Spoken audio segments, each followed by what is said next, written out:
मैं अब कुछ क्वेश्चंस ले लेती हूँ जो हमारे विजिटर्स ने पूछे हैं। तो अनुश्री गोस्वामी कह रही हैं कि with this medical management be useful for patients with endometriosis. तो ये एक्चुअली बात कर रही हैं ओव्यूलेशन और सुपर ओव्यूलेशन के लिए। तो अनुश्री यस, एंडोमेट्रियोसिस में देखिए 2-3 कंसर्न्स होते हैं। एक, हम कंफर्म नहीं होता कि ट्यूब ठीक से वर्क कर रही है कि नहीं। 2, ओव्यूलेशन ठीक से हो रहा है कि नहीं, मतलब कि चाहे स्पॉन्टेनियसली या एचसीजी या कोई ट्रिगर देके ओव्यूलेशन ठीक हो पा रहा है कि नहीं। अगर ये 2 चीज़ें किसी भी पेशेंट ऑफ एंडोमेट्रियोसिस के केसेस में डॉक्यूमेंटेड है कि ये ठीक हो रहा है, definitely super ovulation and IUI is one of the most recommended strategies जो हम एंडोमेट्रियोसिस के साथ करते हैं, because the idea is to help you get pregnant ASAP. So I hope that answers your questions. Antara ये पूछ रही हैं that I've had 2 recurrent miscarriages. Can IVF help me? So Antara, this is a good question.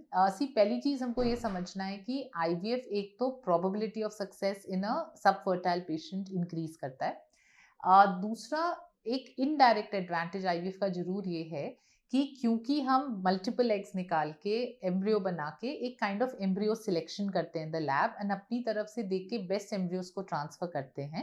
And recurrent miscarriage का 90% science ये कहती है reason ये होता है कि कई बार एक वीक एम्ब्रियो या बैड क्वालिटी एम्ब्रियो गलती से इम्प्लांट हो जाता है।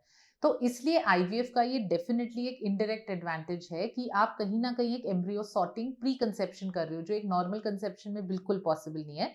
तो आईवीएफ डेफिनेटली हेल्प करता है। Second, there is a technology in IVF known as PGT-A, which is pre-implantation genetic screening, or it could be PGT-SR. SR मतलब जहाँ पे किसी की जेनेटिक इशू है ऑलरेडी। तो इन केसेस में तो स्पेसिफिकली आप एम्ब्रियोज को और भी अच्छे से सिलेक्ट करके बेस्ट एम्ब्रियो को ट्रांसफर कर सकते हो। तो definitely IVF can help people. बाकी आपकी इंडिविजुअल रिपोर्ट्स डिफाइन करेंगी कि आपका IVF सक्सेस रेट कैसा हो सकता है एंड ओवरऑल रिजल्ट्स कैसे हैं। टिस्कराना पूछ रही है, my problem is no egg, I help any medical and gift son. So is see one thing is I honestly unfortunately cannot understand that egg development क्यों नहीं हो रहा. There are two things. One, if the egg quantity is very low, that means your AMH is very low. In that case, you might have to consider things like IVF with egg donation. However, if there is no proper egg development due to hormonal imbalance, which is PCOS, then simple egg developments can also help you. So I hope that answers your question. And Shilpjeet Varna कह रही है, ma'am IVF कराने में कितना खर्चा होता है? तो शिल्पजीत, आईवीएफ भी बहुत तरीकों से होता है। कितना इंजेक्शन का कॉस्ट लगता है, आईवीएफ है, ब्लास्टोसिस्ट हो रहा है कि नहीं, फ्रीजिंग हो रहा है कि नहीं। तो आईवीएफ का कॉस्ट मेरे हिसाब से इंडिया जैसी कंट्री में 1.4 to 2.2 लाख के बीच में कुछ भी हो सकता है, डिपेंडिंग ऑन आपको कौन से प्रोसीजर्स की जरूरत है। तो हमको एक ब्रॉडली 1.5 से 2 लाख का कॉस्ट माइंड में रखना चाहिए।